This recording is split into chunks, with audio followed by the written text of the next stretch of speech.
देखिए साहब, हमारे पास में लिमिट के 3 चैप्टर्स हैं, लिमिट 1, लिमिट 2, लिमिट 3। ठीक है ना। पहला चैप्टर तो एकदम लड्डू सा लगेगा, लेकिन दूसरे चैप्टर में आपका दिमाग खराब हो जाएगा, तीसरे में दिमाग बचेगा ही नहीं। ठीक है, क्योंकि वो तो दूसरे में खराब हो जाएगा ना। तो जिसे लिमिट 2, लिमिट 3 कहते हैं, उसे कॉन्टिन्यूटी एंड डिफरेंशियबिलिटी कहते हैं। उन्हें आप अलग नजर से ना देखें, जिसे लिमिट आती है वही कॉन्टिन्यूटी एंड डिफरेंशियबिलिटी जान सकता है। इसका अपोजिट इज नॉट ट्रू है। हाँ, क्योंकि आप में से कई लोग सोचते हैं कॉन्टिन्यूटी डिफरेंशियबिलिटी आ जाएगी तो लिमिट सीख जाएंगे, और वो आएगी तभी ना जब इधर से जाओगे तब। ठीक है ना। हाँ, इन्वर्टिबल प्रोसेस नहीं है। तो अपन चलते हैं, अब स्टार्ट करते हैं लिमिट चैप्टर। फटाफट से लिख लीजिएगा। हाँ, अभी है 2 मिनट। ठीक है, लिखेगा इफ, फर्स्ट पॉइंट लिखेगा if x tends to a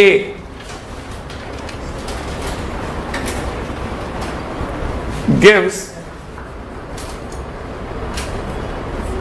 fx tends to m.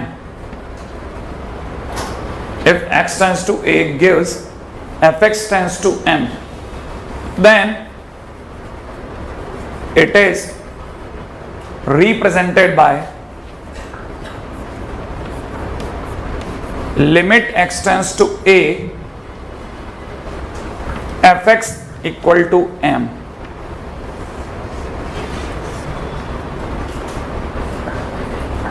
Then it is represented by limit x tends to a fx equal to m.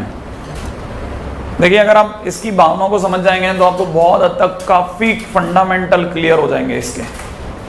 ठीक है, जिन्होंने मतलब लिमिट बहुत अच्छे से भी लगाई है, लेकिन कहीं जाकर के उनकी कोई गाड़ी अटकी है, तो मतलब मेरी पहली लाइन ही उनके कई बातों का जवाब दे देगी। बस आपको सिर्फ ये सोच के जवाब देना है कि इसे पढ़ते कैसे हैं, और इसका मतलब क्या होता है। x a की ओर जा रहा है, x के a की ओर जाने से फंक्शन m की ओर जा रहा है। अच्छा, x अगर a की ओर जा रहा है माने x a तक पहुंचा नहीं है, तो फंक्शन भी m तक पहुंचा नहीं है। ये बात आपको भी समझ में आती है, मुझे भी समझ में आती है। लेकिन अगर फंक्शन m तक नहीं पहुंचा तो फिर इक्वल टू कैसे लग गया। अभी तो आपने फंक्शन को इक्वल कर दिया, वहां तो ऊपर टेंस लेके बैठे थे।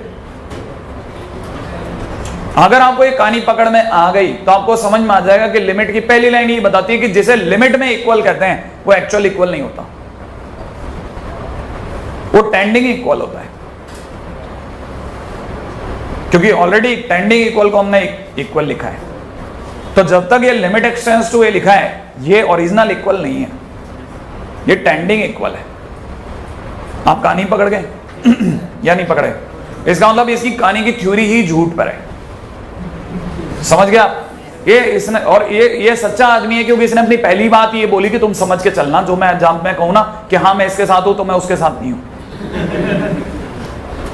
इसका मतलब वो सच्चा आदमी है, आप समझो। ठीक है ना। अच्छा, पॉइंट नंबर 2, ये आपको कहानी पकड़ में आ गई। ठीक है, पॉइंट नंबर 2 क्या है? पॉइंट नंबर 2 ये है कि x टेंड्स टू a, लिखते हैं अपन, हाँ या ना। x टेंड्स टू a का मतलब x a की ओर जा रहा है। इसका मतलब a रुका हुआ है या दोनों जा रहे हैं? a रुका हुआ है और x a की ओर जा रहा है, हाँ या ना। अब आप एक छोटी सी बात सोच लो कि x अगर a की ओर जा रहा है तो इसका मतलब x जाएगा कहां से? x एक्सिस से। भाई x y एक्सिस से जाने से रहा, क्या आजकल x y एक्सिस से भी सर कहीं से भी चला जाएगा, क्या फर्क पड़ता है? ठीक है, अरे x जाएगा x एक्सिस से, नहीं तो कहानी में x बोला ही क्यों?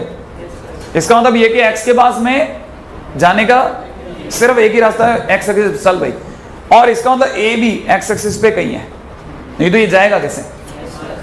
तो इसका मतलब ये कि a x एक्सिस पे कहीं है और x a की ओर जा रहा है।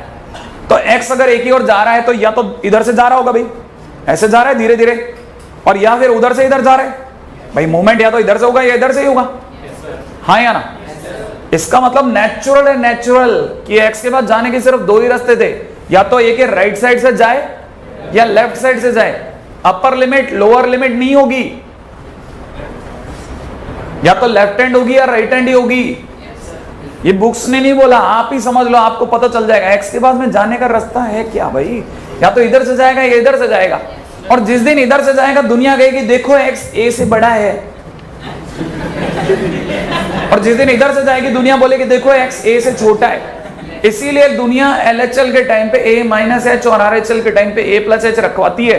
इसमें क्या गलत कर रही है? तो आपको ये पता होना चाहिए कि गलत तो कुछ है ही नहीं, मेरे को रटना क्या है। इसके बाद बेचारे चॉइस ही दो है, इधर जाएगा तो प्लस हो जाएगा, इधर जाएगा माइनस हो जाएगा। इसका मतलब दो बातें समझ में आई।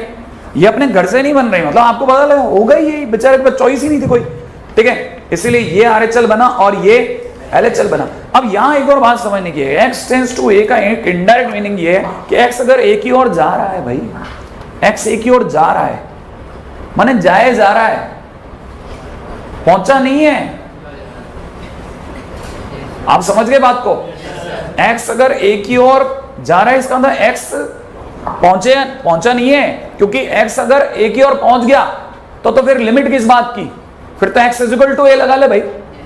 और दूसरी बात x इक्वल टू a संभव ही नहीं है, क्योंकि अगर जिस दिन x इक्वल टू a हो गया उस दिन दुनिया को दिखेगा a टेंड्स टू a। कोई खुद की ओर कैसे जा सकता है? मैं यहां खड़ा हूं, मेरे को बताओ कैसे जाना है मेरे की ओर? पहले घूमू, हाँ या ना? फिर अपनी ओर जाऊं तो फिर मैं हूं का, मैं तो उधर हो गया, मेरे घूमते तो नहीं आया समझ में। अरे आपने देखा ना, जब कुत्ता होता है ना अपनी पूंछ का पीछा करता है ना, देखा आपने कभी? पहुंच नहीं पाता। वैसी हालत होता है कि थोड़ी देर बाद में अपनी ठीक है। आपको यहां से एक बात समझ में आ जानी चाहिए, x टेंड्स टू a का मतलब x a पर कभी नहीं जा सकता। इसका मतलब इनडायरेक्ट वे में x a है ही नहीं है समझ में। इस चीज का जो फायदा है वो यहां नहीं मिलेगा, हमको उल्टा मिलेगा। x not equal to a आप कहां देखोगे? इस चैप्टर में कहीं नहीं देखोगे कॉन्टिन्यूटी में। वहां जहां कॉन्टिन्यूटी में जहां नॉट इक्वल टू a लिखा होगा ना, वहां आपको x टेंड्स टू a लेना है। नहीं आया समझ में? ये सारे इंटरलिंक्ड हैं, ये सब एक दूसरे से मर्ज्ड हैं, ठीक है ना।